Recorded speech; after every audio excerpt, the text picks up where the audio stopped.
بسم اللہ الرحمن الرحیم۔ سحر نیوز دیکھنے والے تمام دوستوں کو ریاض احمد ملک کی جانب سے السلام علیکم۔ آپ دیکھ رہے ہیں سحر نیوز اور آج ہم حاضر ہیں ایک نئی ویڈیو کے ساتھ۔ ناظرین، کچھ روز قبل میں نے سوشل میڈیا پر ایک پہیلی ڈالی کہ دنیا کا وہ کون سا شہر ہے جہاں جانا کوئی نہیں چاہتا مگر وہاں جانا سب کو پڑتا ہے۔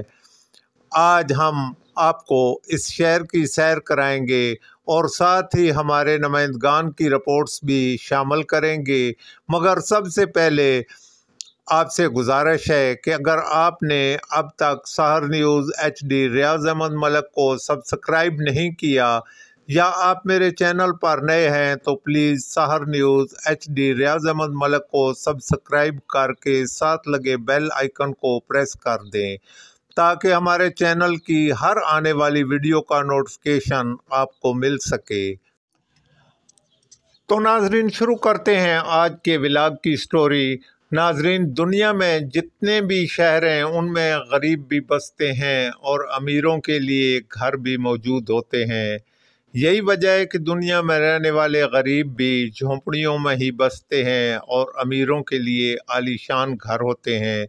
جی ہاں، میں بات کر رہا ہوں شہر خاموشاں کی، جہاں پر غریبوں کے گھروں کو آپ دیکھ رہے ہیں اور امیروں کی عالی شان گھر بھی آپ کے سامنے ہیں۔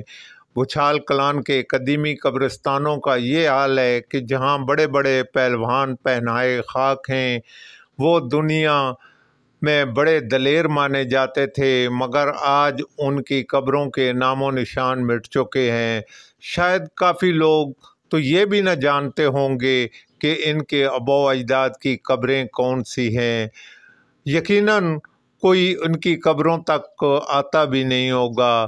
ناظرین، یہ سب کچھ آپ کو اس لیے دکھایا گیا ہے کہ اس شہر میں کل آپ نے بھی آنا ہے، لہٰذا کوشش کریں کہ اپنے آباء و اجداد کی قبروں پر ضرور آیا کریں، ان کے لیے کچھ پڑھا کریں، کل آپ کے لیے بھی کوئی پڑھے۔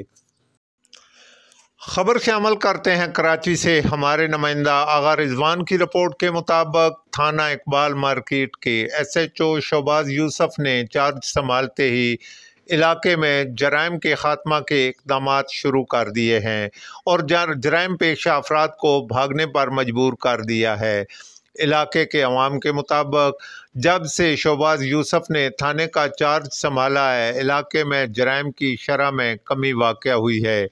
عوام نے SHO شہباز یوسف کا شکریہ ادا کیا، جن کی انتھک کوششوں سے علاقہ امن کا گہوارہ بن گیا۔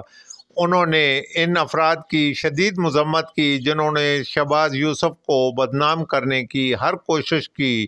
انہوں نے سوشل میڈیا کا سہارا لے کر انہیں بدنام کرنے کی کوششیں کیں۔ شہباز یوسف نے صحافی بھائیوں سے اپیل کی ہے کہ وہ جرائم کے خاتمہ کے لیے ان کی مدد کریں۔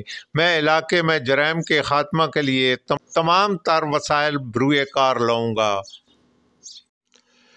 حیدرآباد سے ہمارے نمائندے شکیل قاسمی کے مطابق جمعیت علماء پاکستان اور ملی یکجہتی کونسل پاکستان کے سربراہ صاحبزادہ ابو الخیر محمد زبیر پاکستان پیپلز پارٹی سندھ کے صدر نثار کھوڑوں سے ان کی رہائش گاہ پر ملاقات کی۔ اس موقع پر سابق MPA عبدالرحمان راجپوت، علامہ قاضی احمد نورانی، ناظم علی آرائی، ملک محمد شکیل قاسمی، ابراہیم آرائی بھی ان کے ہمراہ تھے۔ ملاقات میں باہمی سیاسی امور پر تبادلہ خیال کرتے ہوئے نثار کھوڑوں کی توجہ ثانیہ پریٹ آباد کی جانب دلاتے ہوئے کہا کہ متاثرین کے لیے اعلان کردہ امداد انتہائی ناکافی ہے۔ حکومت کو چاہیے کہ وہ امداد میں خاطر خواہ اضافہ کرے اور گیس سلنڈروں کی دکانیں کھلی جگہ پر منتقل کرے تاکہ آئندہ حادثات کی صورت میں قیمتی جانوں کو ضیاع سے بچایا جا سکے۔